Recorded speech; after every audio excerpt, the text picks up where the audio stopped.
The classroom remains the most radical space of possibility in the academy. Bell hooks, 12. The practice of multi-ethnic literature produces both remarkable opportunity and anxiety. Tina Chen, 158. The 2005 Milius Special Issue, Pedagogy, Praxis, and Politics, edited by Bonnie Tu Smith and Sarika Chandra, raised a number of questions about the theoretical implications of pedagogical practices in the multi-ethnic literature classroom. The essays in the 2005 special issue attempted to mediate political, pedagogical, and theoretical strategies and to reflect on concepts of power, authority, and culture as they intersect in the classroom, Tu Smith and Chandra 12.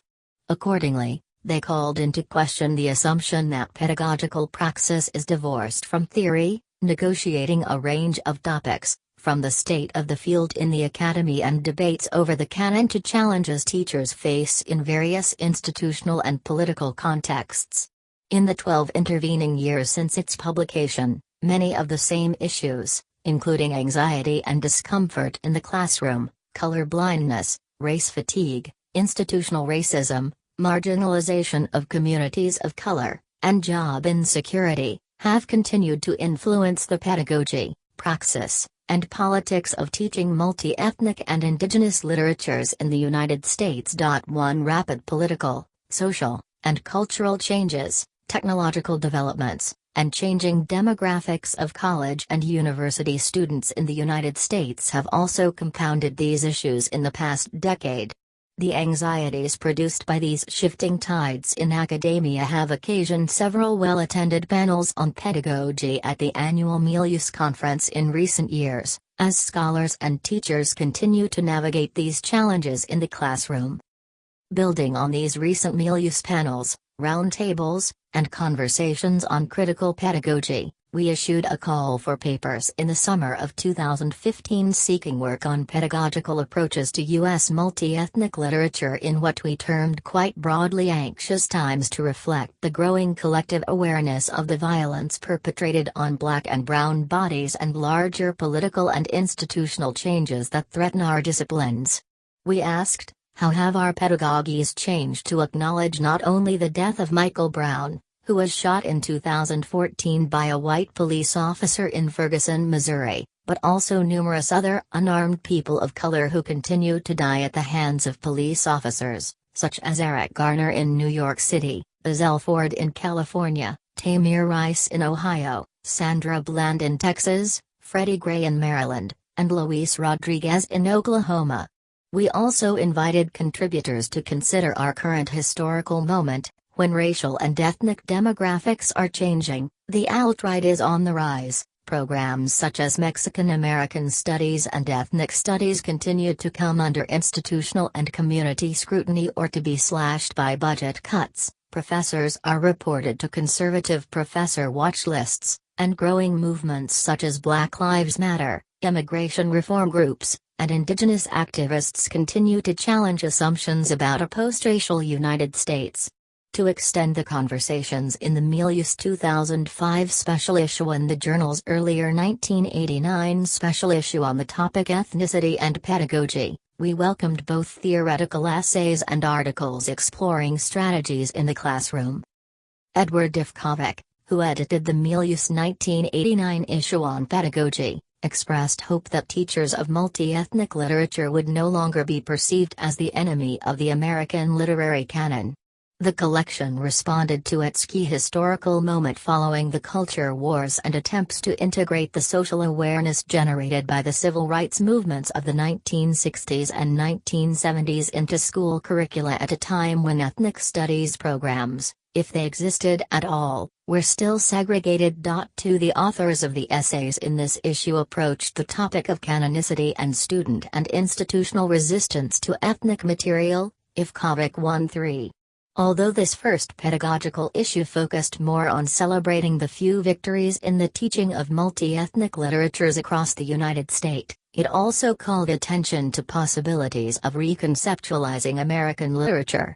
In 1989, Milius was already a 16-year-old organization, created in 1973 with the goal of expanding, The definition of American literature through the study and teaching of Latina, O-American, Native American, African American, Asian, and Pacific American, and ethnically specific Euro-American literary works, their authors, and their cultural contexts. About 3. Indeed, shortly after the publication of this issue, in 1990, A. La Von Braun Ruoff and Jerry W. Ward Jr. edited a collection of essays, Redefining American Literary History, which resulted from the work of the Modern Language Association's Commission on Minority Literature, committed to rethinking the American literary canon. As Ruoff and Ward explained, an adequate American literary history requires a model based on a multi-ethnic and multiracial, rather than a European, theory of culture. 2. Some of the scholars contributing essays to redefining American literary history are also renowned scholars of multi-ethnic literatures, including Ruoff, Houston A. Baker Jr., Robert Hemingway, Paul Lauder, Nicholas K. Nellos, Jose Limon, Amy Ling, Shirley Gacklin Lim, and Francis Smith Foster. The contributors to this seminal collection agreed that creating a framework for a new American literary history, and for a new pedagogy, requires radical inquiries about the relations between literature and national identity. 2. And showcased African American, American Indian, Asian American, Chicana, and Puerto Rican literature. The volume also provided helpful information for course design and building library archives, offering selected bibliographies of multi-ethnic literature. Fundamentally, Ruoff and the contributors urged us to rethink not only literary history but also pedagogy. The turn to pedagogy, which we are still inhabiting, is a testament to educators' continued investment in connecting educational theories and practices to our own historical moment. As the editors of the special issue of Radical Teacher on Teaching Black Lives Matter described in 2016, BLM has taken the United States to school. 14. Social movements have influenced formalized practices in higher education.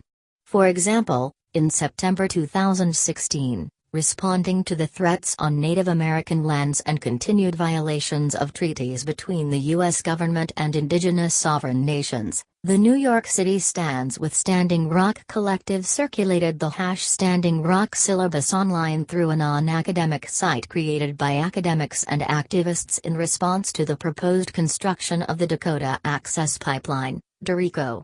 Other leading journals and organizations have dedicated conferences and special issues to addressing the way we engage multi-ethnic literature in the classroom. The American Studies Association chose Pedagogies of Dissent as the convention's theme in 2017, and the journal American Literature dedicated its summer 2017 special issue to critical pedagogies for a changing world.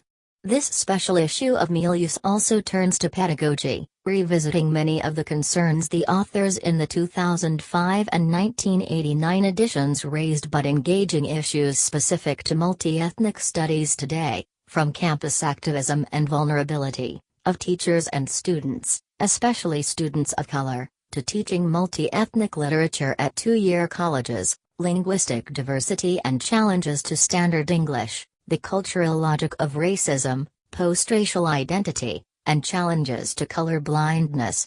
This special issue brings together the work of a range of scholars and teachers, from novices to veterans in the field, teaching in both urban and rural environments, to offer a wide range of approaches to and contexts for the teaching of multi-ethnic literature.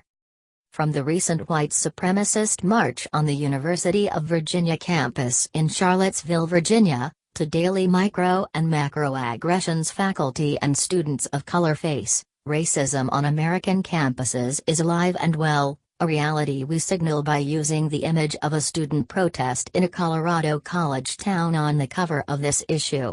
This image of student protest also calls to mind the fraught origins of programs such as Black, Ethnic, and Women's Studies. These fields of study follow a less traditional path than most academic disciplines, being deeply rooted in civil rights, women's movements, and struggles for liberation in developing nations. although their disciplinary or methodological boundaries and political commitments sometimes preclude cross-pollination and coalition building across fields. They all share a commitment to education for critical consciousness, knowledge production grounded in ideas of difference and history, and social change. Mohanty 195-97. The idea of multi-ethnic studies, which began as a radical proposition in the 1960s, has been both accepted in principle and consistently challenged in practice.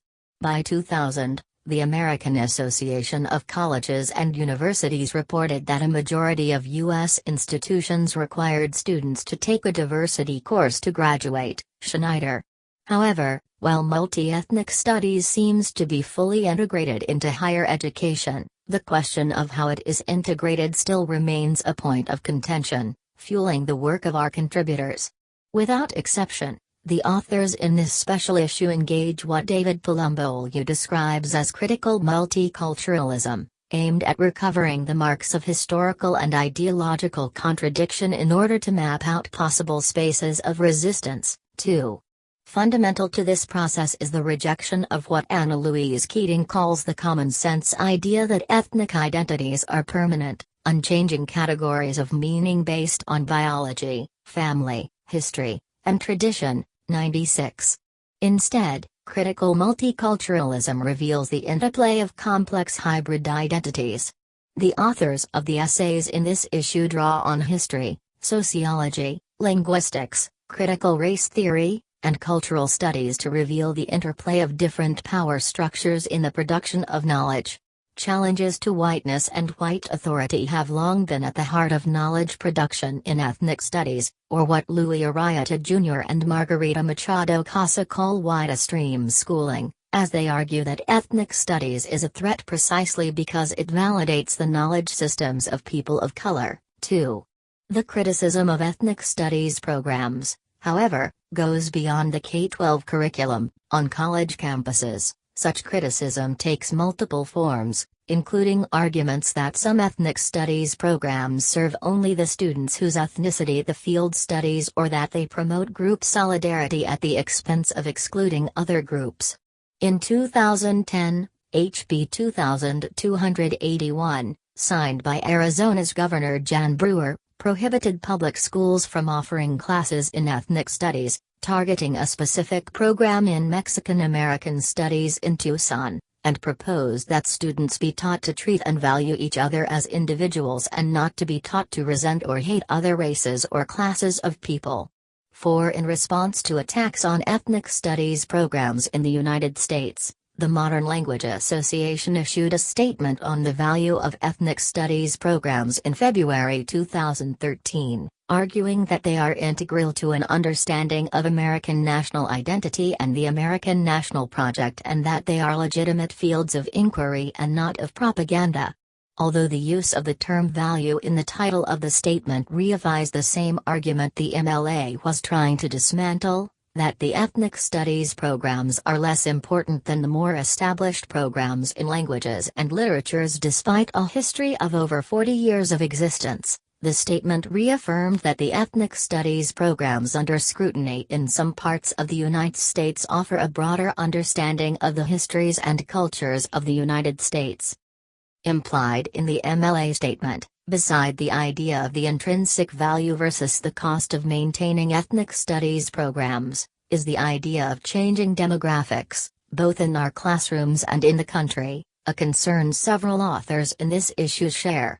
While the matriculation of white students remains higher than the enrollment of students of color, enrollment continues to increase for racial and ethnic groups in higher education. Between 1990 and 2013, total fall undergraduate enrollment of some racial, ethnic groups grew faster than that of other groups while the racial, ethnic distribution of students also changed. Musa Gillette et al.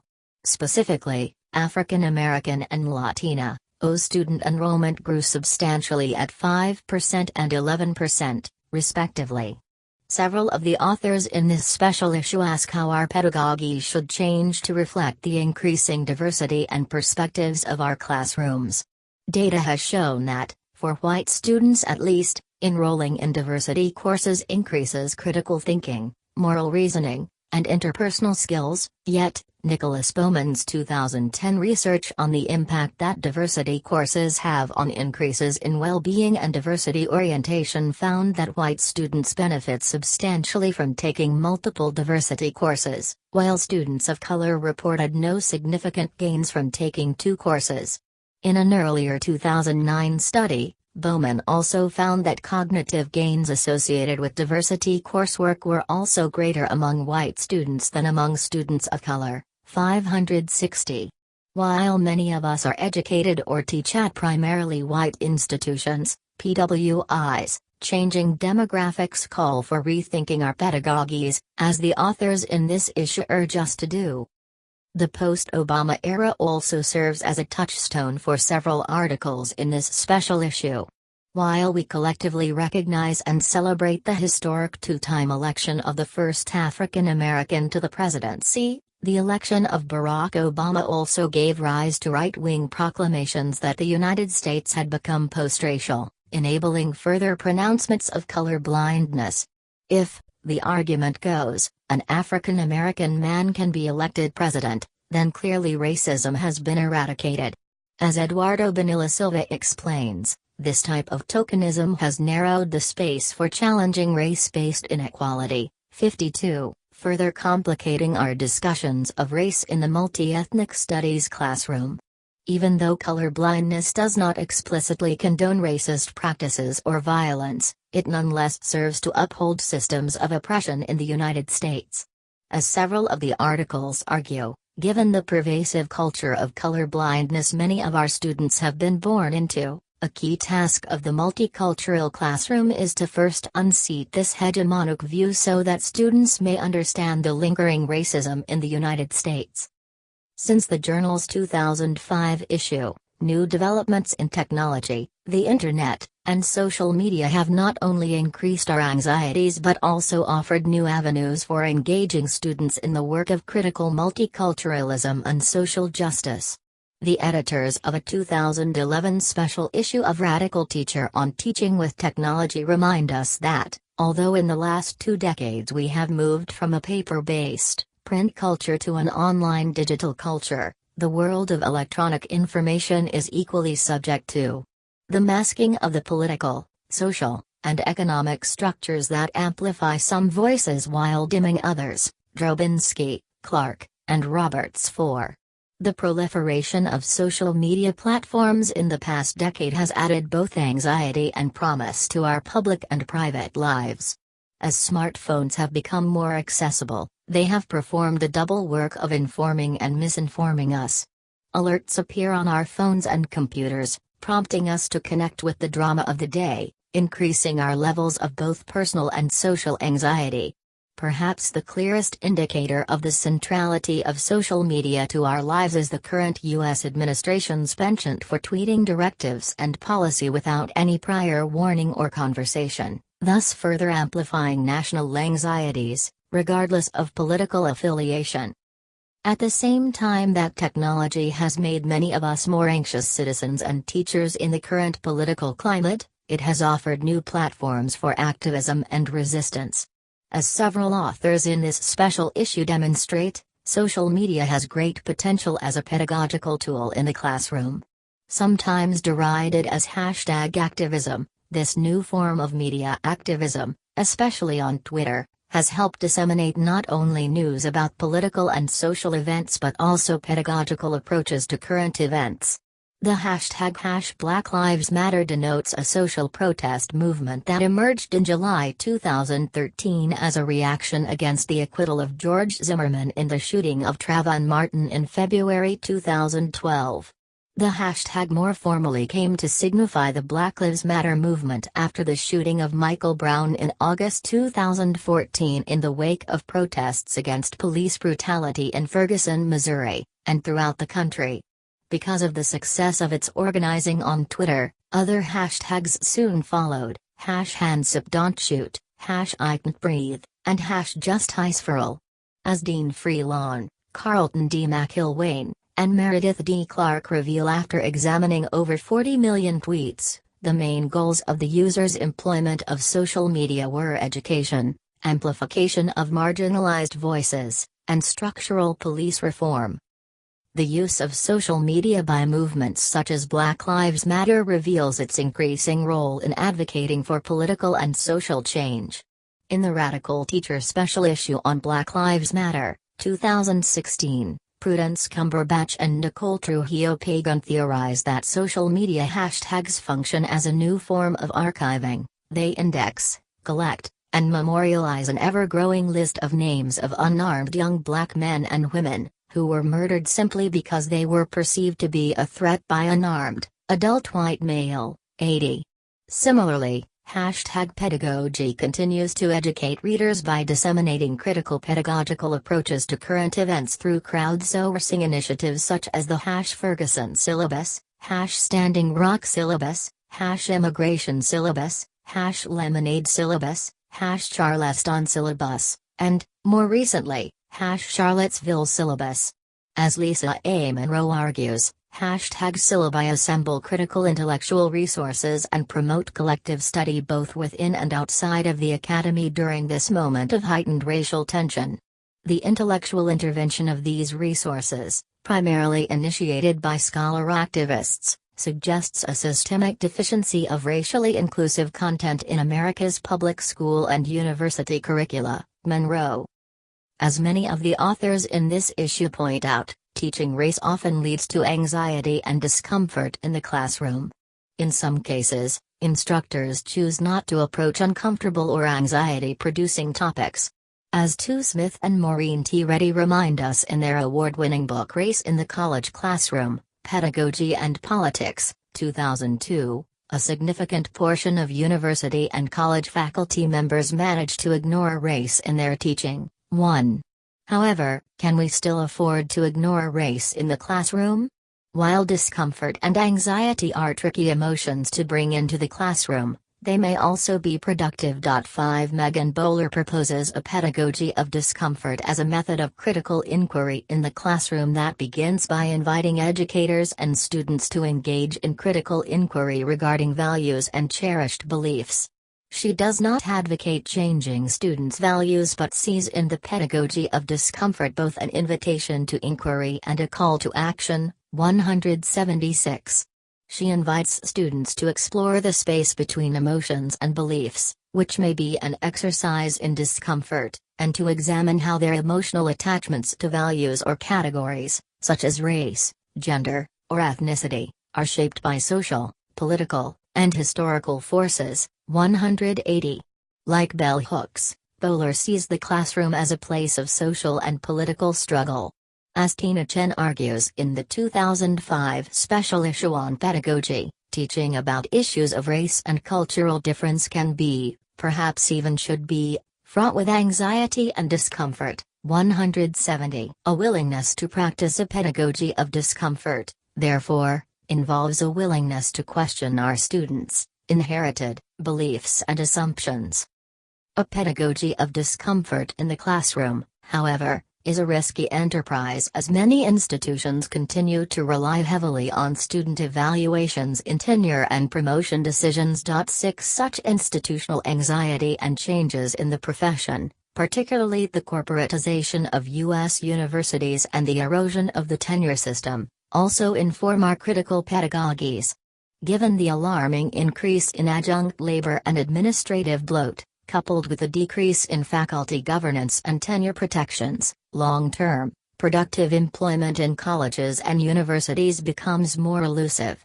The privatization of American institutions of higher education further endangers long-term employment, replicating a supply and demand model, where students become consumers of courses they purchase.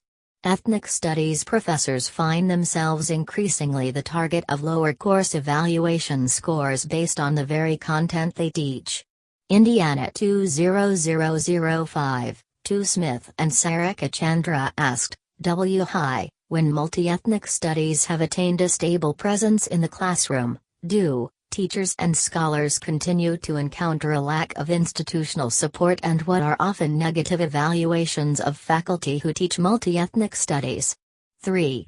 Although institutional diversity initiatives have made room for ethnic studies courses in college curricula, working conditions for faculty of color have not improved while race and gender bias in student and institutional evaluations continue to negatively influence professors of color.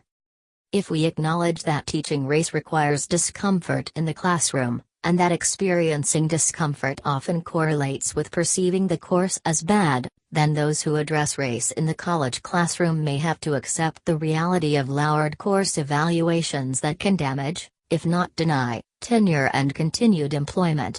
Recent articles, such as Student Evaluated Out of Tenure in a June 2017 issue of Inside Higher Ed, attest to the continued bias against faculty of color, already overburdened with institutional service, who are denied tenure based on student evaluations. 7 As Prudence Cumberbatch and Nicole Trujillo-Pagan argue in their article on using #Black Lives Matter in the classroom, as students develop awareness of issues involving racial injustice, racial violence, economic injustice, and police brutality, teachers who choose to use their classrooms as spaces for teaching about social justice increasingly find themselves under scrutiny and attack. 80. Accordingly, fear of reprisals through negative course evaluations may, consciously or not, lead to changes in the way we teach. At the same time, our professional anxieties are further compounded by seemingly innocuous websites such as Rate My Professor and the more sinister publication in 2016 of the Professor Watch List, an online compendium of professors and administrators with the self-proclaimed goal to expose and document college professors who discriminate against conservative students and advance leftist propaganda in the classroom. Many of the professors outed on this site work in ethnic studies, and a disproportionate number of the alleged offenders are professors and administrators of color. The ensuing hate mail and direct threats against these professors, and many others like them, are constant reminders of the real stakes of our work.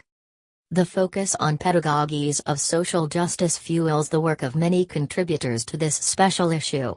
As such, most of our contributors engage African American literature to respond to the anxious times reflected in our current historical moment. The essays in this issue serve as a starting point for rethinking our own pedagogies, regardless of the ethnicity of the writer or texts, even as they call for more work that examines pedagogical strategies focused on Native American, Asian American, Latina, Arab American, and other underrepresented groups. We also want to acknowledge our own privileged positions as white female professors, one hailing from the American South, the other an immigrant from Eastern Europe, which inform our teaching and scholarship. Anastasia, Asian American Literatures, Cristina, Indigenous and Immigrant Literatures. The ethnicity, gender, and background of both students and professor matter in the context of our pedagogies, and we are grateful to many of the authors who engage these topics in thoughtful ways. Data from the Department of Education also show that full-time faculty professors remain overwhelmingly white. 78% of full-time faculty members in 2013 were white, 84% of these were full professors. Sfakianakis. A recent study in the Chronicle of Higher Education found that college enrollment has become even more racially polarized since the mid-1990s, with white students overrepresented at selective colleges and African American students overrepresented at less selective colleges. Using data from the 2013-14 academic year, the study found that, on average, out of 100 full-time faculty members at public four-year colleges, 75 are white, 5 are black, and even fewer than 5 are Hispanic. Myers. While the professorship remains predominantly white, our student populations are becoming increasingly diverse. Data from a Pew Research Center study shows that in 2014 the majority of students enrolled in the public school system in the United States are non-white, QTD. In Austin et al. 15. As several of the authors in this special issue intimate, we must re-evaluate our pedagogies in light of these changing demographics. As practitioners of engaged pedagogy, we often make ourselves vulnerable in the classroom as we elicit student participation. Bell Hooks argues that in the multi-ethnic literature classroom vulnerability is key if we want to teach in a manner that respects and cares for the souls of other students. 13. This vulnerability, or what she calls self-actualization, is difficult for many educators, especially when both professors and students in the multicultural setting have to learn to accept different ways of knowing, new epistemologies. She reminds us that we are poorly prepared when we actually confront diversity. 41. This special issue attempts to take that preparation one step further. To that end, the essays here extend these conversations of the last decade to address theoretical, historical, and practical concerns in the teaching of U.S. multi-ethnic literatures. They explore varied ways in which we navigate classroom spaces and pedagogical practices as multi-ethnic literature scholars and practitioners of anti-racist pedagogies. The ebbs and flows of national anxiety around ethnic and racial groups mark the history of the United States. Anxiety over difference directed at many groups of immigrants to the United States in the last 100 years led to periodic changes in legislation and a series of draconian immigration restriction laws. Amy J. Wen documents a specific moment of heightened national anxiety around immigrants in the first decades of the 20th century, which also mirrors the heightened resurgence of nativism and white supremacy in our own historical moment, when the legislative control over the kind of citizens immigrants would become responded to widespread anxieties about immigrants' ability and willingness to blend into, rather than corrupt, the American citizenry. 68. This particular moment of national anxiety, and concern over the future of the nation, resulted in legislation, and subsequent immigrant restriction acts, that spelled out who could become an American citizen. However, anxiety in the multi-ethnic literature classroom is a special kind of anxiety with potentially productive ramifications.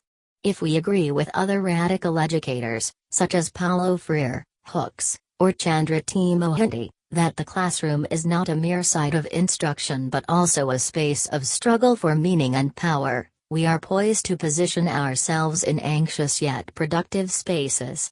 Urged by Freire to think about knowledge production. Who? How? When? For whom? We continue to question traditional modes of knowledge production in the academy when we teach multi-ethnic literature in the context of histories of racism, imperialism, and settler colonialism.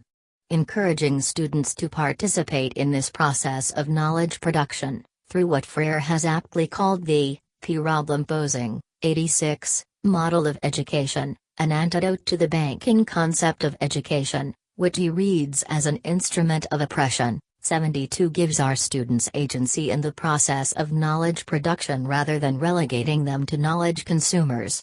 Mohanty has proposed that the continued corporatization of education in the United States has led to what she calls a race industry, which she defines as an industry responsible for the management, commodification, and domestication of race on American campuses. 196.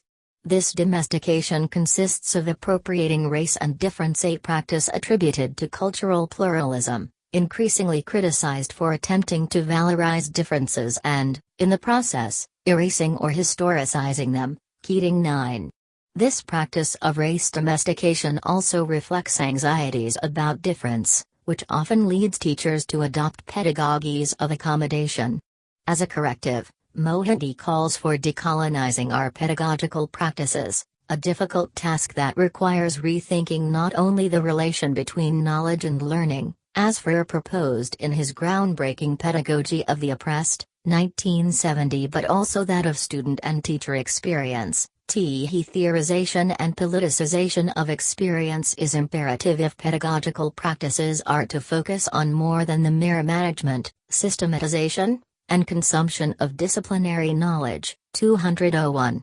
This radical proposal may lead to much anxiety in the classroom in its appeal to experiential knowledge, Yet this anxiety is not only productive but necessary to create what Mohanty calls counter-hegemonic pedagogies, which involve striking a delicate balance between the analysis of experience as lived culture and as textual and historical representations of experience. 203. We hope this issue will provoke and inspire similar counter-hegemonic pedagogies. Bonnie Tu Smith, a leading Asian American scholar and teacher of multi-ethnic literature and an award-winning author, begins her essay with the premise that anxiety is not only a general feature of the moment but also an ongoing condition of practitioners of multi-ethnic literary studies. In Frontline Teaching, Ruminations, Sober, and Hilarious, of an ethnic literature professor, Tu Smith turns to anecdotes and stories from a rich career teaching multi-ethnic literatures. She reminds us that in classes devoted to exploring representations of race and ethnicity alongside other identity categories, strong emotions can erupt at any time. Tu Smith notes the widespread assumption that multi-ethnic American literature is oppression literature and cautions practitioners against reading ethnic literature as sociological, historical, political, or cultural artifacts. Tu Smith discusses the heightened anxiety levels of faculty of color in the classroom and the documented lower student evaluation scores connected to both course material and to the instructor's race or ethnicity. She offers alternative evaluation tools and urges us to continue to ask the difficult questions about what literature we decide to include or exclude from our courses. We have the privilege, and the responsibility, to engage such great literature and share it with our students, which means we simply cannot afford to compromise our integrity as teachers of multi-ethnic literatures. Like Tu Smith, Sarah Tukanen, in Do I Remain a Revolutionary? Intellectual and Emotional Risk in the Literature Classroom, argues that being unsettled is central to both teaching and learning in the multi-ethnic literature classroom. As a tenured professor of English at a state university in one of the most diverse areas of the United States, Cannon writes from the subject position of a biracial woman while she acknowledges her class privilege. Attuned to debates on canonicity in American studies more broadly and multi-ethnic studies in particular, she argues against the tokenization of writers of color, insisting instead, like Tu Smith, on their literary merit. Urging us to ask the difficult questions that the multi-ethnic class context requires, about identity, privilege, and power, she argues, following hooks, that the classroom is one of the few remaining places for civil conversations about identity and difference. Tracing different forms of anxiety in the classroom, from the pre-tenure to the post-tenure years, and from the age of Obama to the current political moment of exceptional incivility, Cannon admits that taking intellectual and emotional risks in a multicultural literature classroom may trigger anxiety in both teachers and students, yet, she insists that anxiety need not be debilitating.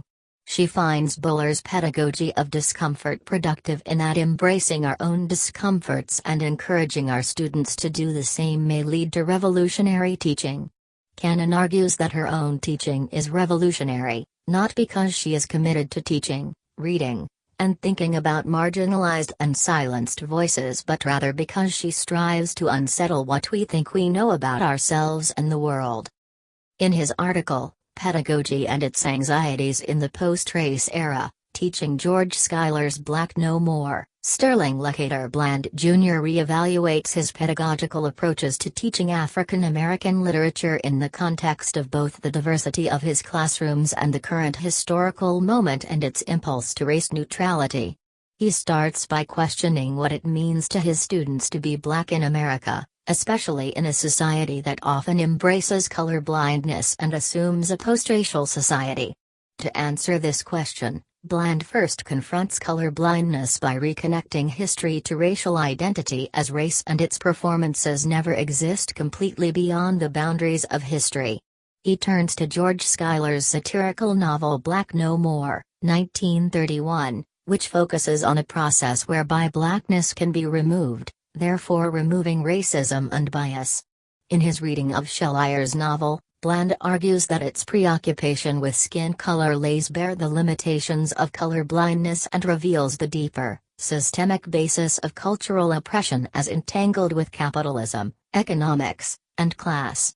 Ultimately, for Bland, the novel brings up more questions than answers as students are left with anxiety about how to balance their lived experiences of race, experiences often defined by inequalities of education, health, housing, criminal justice, immigration, economics, and political influence, against a culture intent on becoming race-blind.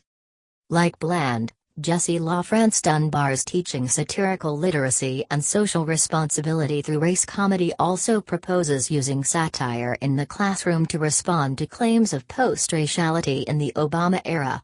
Dunbar's course focuses on decoding racial comedy and clarifying its socio-political aims, thereby creating literate consumers of racial comedy who resist reproducing cultural stereotypes and are instead able to think critically about why the comedians employ such stereotypes.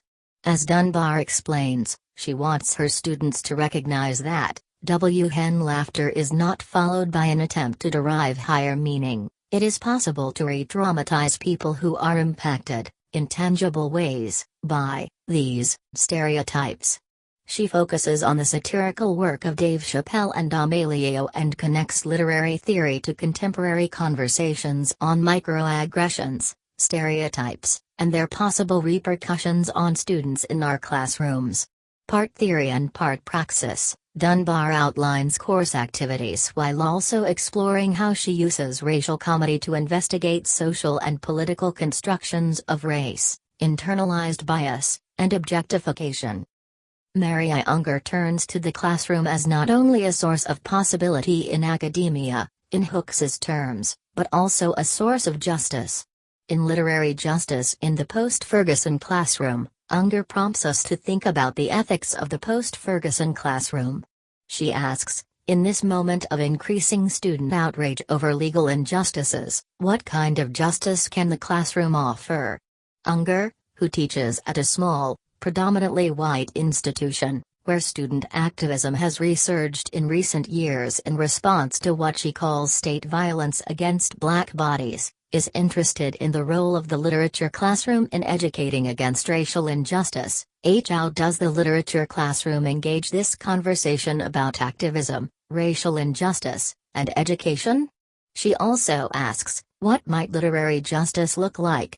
Turning to two key texts of African American literary history, Phyllis Wheatley's poems on various subjects, religious and moral, 1773. And Harriet Jacobs' Incidents in the Life of a Slave Girl, 1861. She argues that the literary classroom can stimulate acts of judging, witnessing, and testifying that reform or even radicalize students' understandings of race and identity in this post-Ferguson moment. Like other authors in this issue, Unger believes in the possibility of the literary classroom to provoke students to imagine new frameworks of justice by challenging their assumptions about racial authenticity or color blindness, for instance. Building on Audre Lorde's idea that anger is a productive emotion to begin to address racial injustice, Unger argues that the post-Ferguson classroom arms students with a longer historical lens, revealing to them that, as citizens of a nation founded on racial injustice and trauma, we have always been living in a post-Ferguson moment.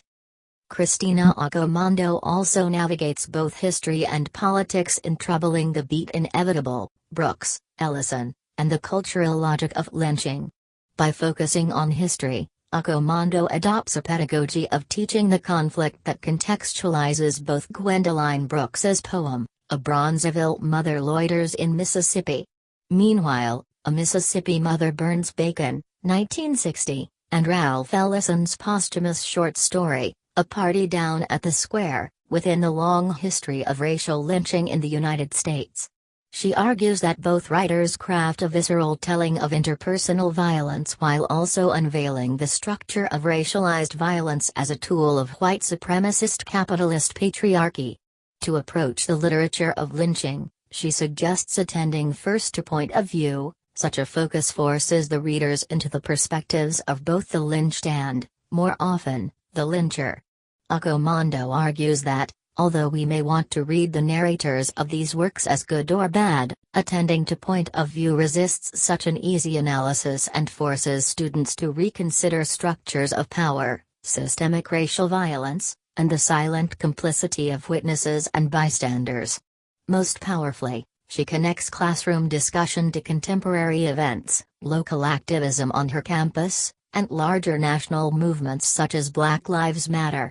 Accomando's article thus provides a productive template for bringing together aesthetics, history, and politics in the classroom. Letitia Guerin's Insurgent Hues, Negotiating Radical Narratives Digitally similarly appeals to history to rethink the critical reception of Langston Hughes's I Wonder as I Wander, an autobiographical journey, 1956, often read as a departure from Hughes's earlier, more radical writings. Guerin details a digital humanities project undertaken by her students to read and analyze Hughes's memoir. She argues that visualizing the changes in the way Hughes recounts his experience in the Soviet Union allows students to analyze Hughes's shifting politics, his rhetorical decisions, and the aesthetic functions of both. In making these comparisons, Guerin contends that although I Wonder seems on its surface to simply appease McCarthy-era anti-communist sentiment, it actually mobilizes an insurgent anti-racist rhetoric much more in keeping with Hughes's unrestrained agitprop writing in the 1930s.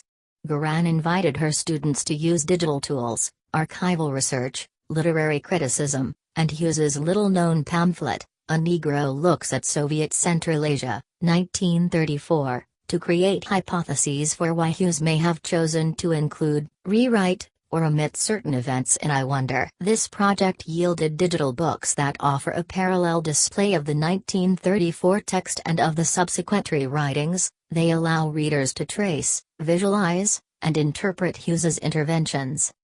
Whereas Stu Smith remarks on the scarcity of graduate teacher training for the multi-ethnic literature classroom, in Who Needs Race Talk Anyway? Teaching African American literature to students of color in anxious times, Agnieszka Tuzinska expands the discussion to include the scholarship of teaching and learning, especially when teachers and students confront emotionally taxing class material, noting a gap in race pedagogy and the assumption teachers, scholars make that the default student in the multi-ethnic literature class is white. Drawing on recent data, which reveals not only changes in demographics but also in college student diversity, she argues that pedagogy continues to prioritize white students' perspectives and educational needs. Building on the work of Diana Blackwell, Eduardo Bonilla Silva, William Welburn, Derek Bell, and others, Tuzinska foregrounds the neglect of the educational and emotional needs of students of color. As a corrective, she offers a few recommendations for pedagogical praxis, such as an open dialogue in the classroom, a firm grounding in critical race pedagogy, a distrust of safe race talk, and assignments aimed at educating and empowering students of color. She also proposes that instructors rely on narrative and storytelling to challenge master narratives, humanistic education, such as community building, problem-posing assignments with an experiential dimension, and self-reflection. Calling for a more sustained scholarly exchange about both the theory and praxis of teaching, which includes institutional support for anti-racist pedagogy, workshops and symposia, and support networks for activist faculty of color. Tuzinska concludes by reminding us that, our students of color deserve better. In Beyond English, Linguistic Diversity in the College English Classroom, Melissa Dennehy examines the possibilities and opportunities of non-standardized Englishes in both writing and literature courses. A scholar and teacher committed to linguistic diversity, who teaches in the most diverse county in the United States, Dennehy begins by reminding us that language prejudice is still pervasive in college classrooms. Noting that 37% of incoming freshmen at her institution use a language other than English in their homes, Dennehy asks us to ponder how college English classrooms might encourage students to recognize the legitimacy of their own languages as part of both the literary canon and academic discourse.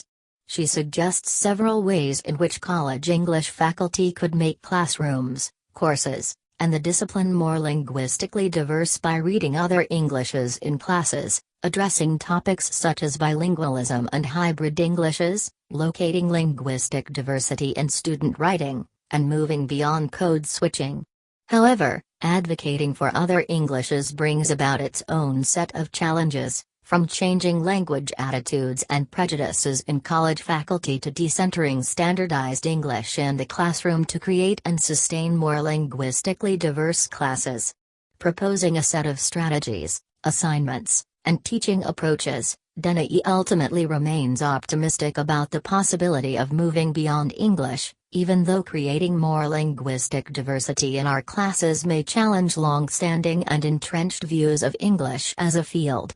DNI ends with a call to action. In a rapidly changing U.S. landscape, if we really want our students to think of academia as a linguistically diverse space, we might consider revising our approaches to scholarship as we adjust our pedagogical approaches to model for our students, through both teaching and scholarship, what linguistic diversity looks and sounds like. As these articles demonstrate, we continue to live, and teach, in anxious times. Anxiety takes many forms, which we can either address or repress, or deny, project, rationalize, and displace. In Sigmund Freud's model, the most common type of anxiety is the reality anxiety, which manifests itself in response to an external threat supplemented by neurotic and moral anxiety, QTD. In Guy 211. As Cyan Guy argues, in psychological discourse, anxiety tends to be an effective response to an anticipated or a projected event. In other words, anxiety is an emotion about the future. Like fear and hope, anxiety is an expectant emotion, which aims less at a specific object than at the configuration of the world in general. 209-10. This type of reality anxiety is also a condition of our citizenship, a category fraught with anxiety about belonging. Little did we know when we issued the call for papers that we would be completing these introductory notes in the summer of 2017, days after white supremacists marched on the University of Virginia campus in Charlottesville to take America back under the U.S. president's tacit approval. As citizens and anti-racist educators, we have watched the levels of national anxiety heighten after the election of Donald Trump in November 2016. Amplified by the onslaught of daily news reports and Twitter updates. These national anxieties have permeated both our own theoretical interests and our classrooms, where conversations about race, ethnicity, indigeneity, and the criminalization of non-white bodies have become imperative. The continued violence against black and brown bodies on our own campuses further demands that we address systemic bias and racism in our classrooms, while new campus concealed carry legislation in several states raises the stakes of inviting discomfort into our pedagogies. However, as Robin DiAngelo reminds us in her work on white fragility, because we live in a racist, racially coded world, we are responsible for perpetuating or transforming the system. Our multi-ethnic literature classrooms offer a place of possibility, struggle, and hope. We have a responsibility to support our students, especially our students of color, as they navigate this part of history. We hope that this special issue will continue to raise productive questions and discussions about theoretical, historical, and practical concerns in the teaching of U.S. multi-ethnic literatures.